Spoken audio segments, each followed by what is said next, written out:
I set out to read every book that had won a Pulitzer Prize for fiction, and I did that because it has to be written by an American, and it has to be about American life.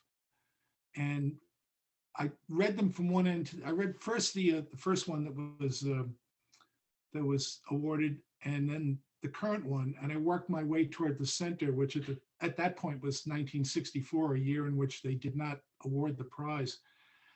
And the books were all wonderful. You know, some were more complicated than others. I commented in the article when I got to Faulkner, I ran across a sentence that went on for 3.5 pages, and I went immediately from that sentence to the liquor cabinet, you know, because it was that difficult. But what I found in there was that in the later books, they were writing about, you know, relationships and angst and sex and all the things that people like to talk about these days. But back in the early books, they were talking about trying to stay warm. And they wrote books about being on the prairie and trying to make a fire. And they wrote about the man who delivered the coal, and they wrote about radiators and boilers. And these things appeared almost like characters within the stories. And I came to realize that cold was something that was trying to get indoors and kill you and kill your children. And it was not normal at all to have 72 degrees inside. And as the books went on, and I read, you know, the more current books, they're talking about plumber's cracks and butt cracks and things like that. And then back to the earlier books on the next go around. And again, there's this fascination with we can actually have heating, central heating. We don't have to sit around the stove anymore or a fireplace anymore. And as we worked our way toward the center, I realized that what happened here in the industry was we did such a fantastic job of making what seemed impossible at one point ordinary, that people began to think that being warm in the winter and cool in the summer is normal. And it's not just normal, but it's a right. And if something goes wrong with it, they shouldn't have to pay to have it fixed. And if they do have to pay to have it fixed, the price is too high and they're going to complain about it. And what happened along the way was, I realized in reading the Pulitzers, that we stopped telling our story to people, that this is magic what we're doing here for you. You know, we're protecting the health of the nation, and we're protecting people, we're keeping people from dying. The trade stopped telling that, and they became a commodity, and they became some group that was just no longer respected for what they were once heralded. So all of those books were great, and when I finished with it, you know, I felt like I had accomplished something. And then I've always been a big reader of lists, so I went and I read the 100 greatest novels of the 20th century. You know, and there again, you know, you go through and you read one after another, and you fill your days with words. And, you know, I'm a writer, so I have to stand in like a tsunami of words, and all this stuff goes in, and it comes out because it begins to work on you, you know, and you get people's ideas, and it's wonderful. So did I have a favorite? Not really. You know, they were just all like children. You know, you love each one for what it was, except for Faulkner. He was tough.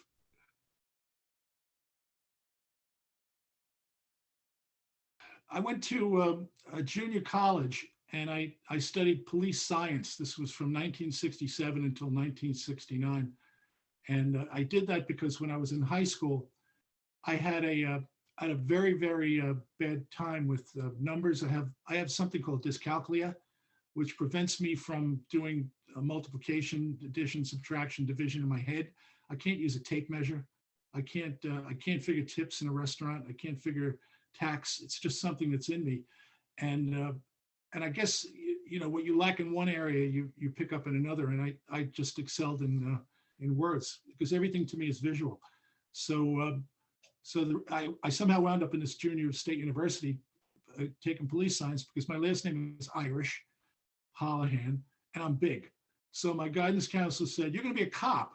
Right. So there was going to the school, and 1969 rolled around, and I graduated, and I transferred into another state university that had just started that year in Old Westbury, New York, and it was an experimental college.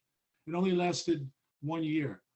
And the deal was they were admitting, I think it was 75 students from around the world. And we met in the Co Mansion, which is one of the old north side of Long Island, old robber baron mansions. And we sat in this incredible mansion in an arboretum, and we talked about life and whatnot, you know. And it was, and I during the day I was working 40 hours in a food store, stocking groceries, and then I was going to school.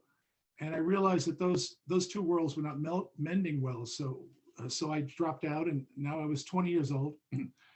And we had a draft lottery, and my number was 355. So I quit school, and my father, who was in the wholesaler end of the business, said to me, "Well, what are you going to do now?" I said, "I have no idea." I said, "Maybe I'll be a writer." And he said, "You can't make a living as a writer." Well, he was wrong about that, but you know, that was where he was coming from. So he said, "Why don't you come to work?" He was working for a manufacturer's rep on Long Island at the time. He says, "Come to work with me, because you'll never be out of work, because everybody's going to need heating, especially in the winter." So I went to work as his clerk in 1970, and I got caught up in what I came to call the dead men, you know, because we were all about plumbing and steam and hot water heating. And I would ask questions of the older people, particularly about steam heating, and they couldn't give me answers, the people I was working with, even though we were selling the steam heating equipment. So I went to the library, and again, I can't do numbers, but I could do words, and I just read. And when I opened that door, all these people, these dead men, just came out of nowhere, and they started telling me of a time in America when we used to blow up buildings with boilers every 36 hours, because they were just making this stuff up as they went along. So it was a time of invention and peril, and that just captured my imagination. So I began to write that in a newsletter called The Problem Solver that I talked my boss into letting us do for the contractors. And we do this every month to 5,000 people. But we didn't have a mailing list, so I had to go to every library, county in Long Island and the New York metro area that we covered, and hand copy the names out of the yellow pages. And we created a list of 5,000 heating contractors. And I was writing in the corporate we. You know, we were on a job the other day, and this is what we saw. You know, I wasn't allowed to put my name on it, but this became wildly popular. And I asked my boss at one point if I could take the articles that I had been writing about steam and put them into a book, which we would sell. So I wrote this little orange book, which was about 80 pages, called The Steam Book. And the company sold about 10,000 copies of that at $10 a piece. And my name wasn't on it. And they gave me like a couple of $100 bonus for that. So it was then that I began to realize, hey, I should be writing. And one thing led to another. I mean, I spent 19 years there just learning and reading and spending a lot of time with the oldest people I could find. Because one of the things that happened back then was we lost a whole generation of heating people during Vietnam, because there weren't a lot of young people coming into the industry. And my father, who worked for a wholesaler in New York before he came out to Long Island, would tell me about these great heating men where a contractor would walk in and just drop a set of plans on their desk, and they would immediately figure the whole job out and tell the contractor how to do it. Those were the guys wholesalers used to have. They were like professors, but they had no students because there weren't those young people coming in. So we lost that generation, and then they became dead men. So when I started to get really into this in the late 70s, I began to realize that this was knowledge that had been lost. So, you know, I dug into it, and it took me years, but I wrote a book I left the company in 89 to be a writer and a lecturer. And I wrote a book in 92 called The Lost Art of Steam Heating. No publisher was interested in that. It was a big book, big, thick book. And so I published it myself. This is before internet. And I just put it out there, and we ordered 5,000 copies to start. They delivered them to my living room because we didn't have an office or a warehouse. And within 6 months, we sold every copy. And we sold it in every state. So it turns out there's steam heating even in Hawaii. And then I got an order from NASA, which is hanging on the wall behind me over here. And my wife said, "I guess it ain't rocket science," you know. So So one thing led to another, and that book just went. It's still in print. I mean, it went on and on and on, and just we built a business around it, and then the internet happened. We got on board in '97, right in the beginning. Amazon had 500 employees, and we started out, and one thing led to another, and heatinghelp.com was born.